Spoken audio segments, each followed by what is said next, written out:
नमस्कार, स्वागत है आपका। आप हमें सब्सक्राइब करें @UKO पॉडकास्ट पर और field reporting, special news analysis और पॉडकास्ट के लिए जुड़े रहे हमारे साथ। मैं आपका होस्ट उत्कर्ष कुमार आज की खबरों के एनालिसिस के साथ स्पेशल न्यूज़ एनालिसिस में जो है और मेन न्यूज़ एनालिसिस जो है MNA उसमें आपका स्वागत है। शुरुआत करते हैं कुछ एक ब्रेकिंग और अहम खबरों के साथ। अहम खबर और ब्रेकिंग खबर की सीरीज की पहली खबर है बिहार में जो सिद्धार्थ हैं ACS रहे हैं और फिलहाल शिक्षा विभाग में भी काफ़ी मूल चूक फेरबदल करने की दिशा में अग्रसर हैं और दिल्ली और पटना मेट्रो के निर्माण में भी इनकी अहम भूमिका है। उन्होंने VRS वॉलंटरी रिटायरमेंट स्कीम के तहत जो इस्तीफा दे दिया है और ख़बर ये बताई जा रही है सूत्रों के हवाले से जो जानकारी छन कर आ रही है कि ये नीतीश कुमार की पार्टी जनता दल यूनाइटेड से नवादा जिले के किसी विधानसभा सीट से चुनाव लड़ने वाले हैं। ये काफ़ी दिलचस्प खबर है। आपको यहाँ ये बताना और भी ज़रूरी हो जाता है कि इसी साल 2025 के नवंबर में सिद्धार्थ रिटायर होने वाले थे, लेकिन उससे 3-4 महीने पहले उनका ये कदम एक तरह से उनके राजनीति में कूदने की पहली सीढ़ी बताई जा सकती है। बढ़ते अगली और अहम खबर की और बहुत बड़ी खबर है। बहुत बड़ी खबर यह है कि भारत के जो में दो द्विसदनीय प्रणाली है, upper house and lower house. Upper house मतलब राज्यसभा, लोअर हाउस मतलब लोकसभा। अपर हाउस मतलब राज्यसभा के जो सभापति हैं, जो अध्यक्ष चेयरपर्सन है जगदीप धनखड़, ये भारत के उपराष्ट्रपति भी हैं, उन्होंने इस्तीफा दे दिया है। उन्होंने अपने पद से इस्तीफा दे दिया है। तो बहुत बड़ी खबर है। भारत के उपराष्ट्रपति और राज्यसभा के सभापति, जो राज्यसभा के चेयरपर्सन है जगदीप धनखड़, हरियाणा से आते हैं, उन्होंने अपना इस्तीफा दे दिया है। बहुत बड़ी खबर है। बताया जा रहा है कि सरकार उनसे नाराज थी, वहीं पर उन्होंने भी अपनी नाराजगी व्यक्त की है। कहा जा रहा है कि इसके पीछे कुछ एक रीजन है। एक रीजन में ये बोला गया कि चूंकि आपको पता ही होगा कि संसद का मानसून सत्र शुरू हो गया है और राज्यसभा और लोकसभा में विपक्ष का जोरदार हंगामा चल रहा है। वहीं पर कल राज्यसभा में जो है जगदीप धनखड़ जब चेयर पर बैठे हुए थे, उसी दौरान विपक्ष का शोर शराबा हो रहा था और इसी बीच जो है JP नड्डा ने जो स्वास्थ्य मंत्री हैं, उन्होंने कह दिया कि जो भी मैं बोलूंगा वही रिकॉर्ड होगा और आप लोग जो भी बोलेंगे वो रिकॉर्ड नहीं होगा। तो एक तरह से विपक्ष के सांसदों पर उन्होंने करारा प्रहार किया और अपनी डिक्टेटरशिप शो की। और कहा जा रहा है कि यही बात जो है नागवार गुजरी धनखड़ को, दुखी हो गए वो, अंतर से हिल गए वो। और वो भी क्यों ना, जाट हैं, हरियाणवी हैं, देसी हैं, तो उनको नड्डा की बात बुरी लग गई है। आपको बता दें कि नड्डा की स्कूलिंग और परवरिश जो है वो बिहार में ही हुई है, पटना में ही हुई है। अब जब इसके बाद जो है, इस भाषणबाजी के बाद जगदीप धनखड़ ने एक मीटिंग बुलाई थी जिसमें जो है केंद्र सरकार का कोई अहम नुमाइंदा ही मौजूद नहीं था। ये झटका देने वाला था। कहा जा रहा है कि JP नड्डा और किरण रिजिजू इसमें शामिल होने वाले थे, लेकिन दोनों में से कोई भी इस मीटिंग में पहुंचे ही नहीं, जिससे नाराज हो गए धनखड़, उखड़ गए धनखड़ और उन्होंने अपने पद से तुरंत ही इस्तीफा देने का फैसला किया और इस्तीफा दे दिया। अब ये एक तरह से खामियाजा है। और आपको बता दें कि हरियाणा में विधानसभा चुनाव भी हो गया है, पूरी हो गई है और वहां पे BJP की सरकार भी बन गई है और BJP को बहुमत भी मिल चुका है। अब दिलचस्प वाकया ये है कि 5 वर्षों के लिए BJP हरियाणा में एक तरह से निश्चिंत हो गई है और लोकसभा चुनाव भी अब 2029 में होने वाला है।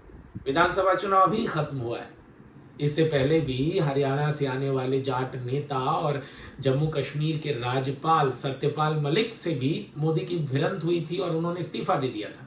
तो इस तरह से ये हरियाणा का दूसरा बड़ा नेता जाट नेता है जो कि सीधे सीधे सरकार से दुखी होकर, टक्कर लेकर, बयानबाजी करके और नाराज होकर इस्तीफा दे दिया है। इसका मैसेज जाट लैंड में जरूर जाएगा और जाटों का विरोध, खासकर किसानों का विरोध देखने को मिलेगा। आपको यहाँ एक और घटनाक्रम की हम बात कह दें कि बीते वर्ष 2024 के दिसंबर महीने में एक कार्यक्रम के दौरान जो राज्यसभा के अध्यक्ष सभापति हैं जगदीप धनखड़, उन्होंने पूछ लिया था भारत के कृषि मंत्री से कि भाई क्या हमने वो वादा पूरा किया जो हमने किसानों से किया था, और अगर नहीं किया तो हमें क्या करना चाहिए। कि किसानों के वादे को पूरा किया जा सके, के वादों को पूरा किया जा सके। अब शायद यही मैसेज हाईकमान तक पहुंची होगी। कृषि मंत्री भी नाराज हो गए होंगे, उन्होंने प्रधानमंत्री गृह मंत्री को बताया होगा, और जिसका रिएक्शन छन के इस मानसून सत्र में आया है, क्योंकि सदन अभी ही फिर से वर्क में आया है, काम धंधा जो है ये सदन की कार्रवाई शुरू हुई है। अब ये देखना दिलचस्प हो जाएगा कि बिहार विधानसभा चुनाव से ठीक पहले एक जाट नेता और भारत के उपराष्ट्रपति और राज्यसभा के सभापति का इस्तीफा देना बीजेपी मोदी को बिहार में किस हद तक नुकसान करेगा, और साथ ही साथ हरियाणा में इसका क्या इम्पैक्ट पड़ेगा, देखना दिलचस्प है, अहम भी है, और बहुत बड़ा शायद इसका कुछ असर भी हो। आपको ये भी बता दें कि अब विपक्ष अब जो है उपराष्ट्रपति की खोजबीन एक बार फिर नए सिरे से की जानी है। अब बढ़ते हैं दूसरी खबर की ओर। खबर जो है बिहार से आ रही है, जहां पर दिल्ली में दोनों सदनों में, लोकसभा और राज्यसभा, अपर एंड लोअर, ऊपरी और निचले सदन में ताबड़तोड़ विपक्ष का विरोध प्रदर्शन, हंगामा, हो हल्ला, चिल्लम चिल्ली जारी है। इसी बीच बिहार में भी विधानसभा में वैसे ही नौबत आई हुई है। बिहार विधानसभा विधान परिषद में भी ऐसा ही हालात बने हुए हैं।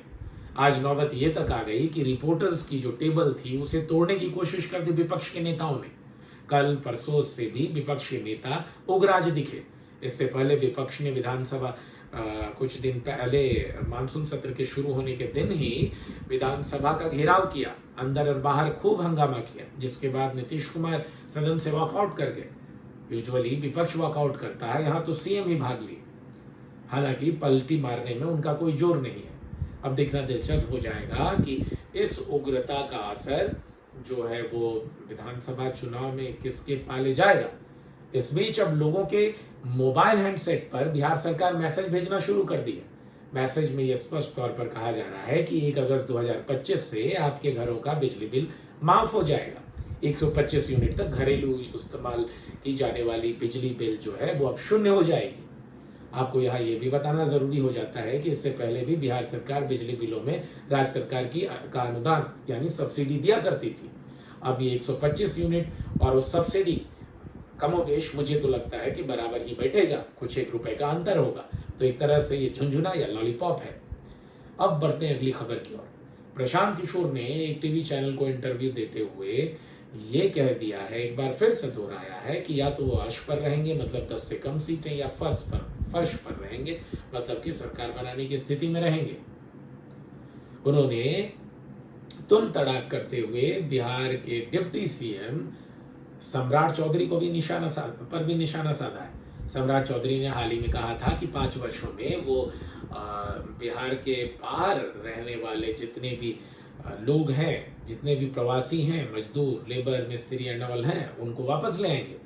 इस पर प्रशांत ने कहा कि इस कमेंट के बाद, इस पोस्ट के बाद लगभग 60,000 के आसपास रिप्लाई आया, जिसमें सबने उसे गाली दी और ये पूछा कि बीते 20 साल में तुम लोग कर क्या रहे थे। प्रशांत किशोर जो है आजकल मीडिया में ठीक उसी तरह आक्रामक हैं जिस तरह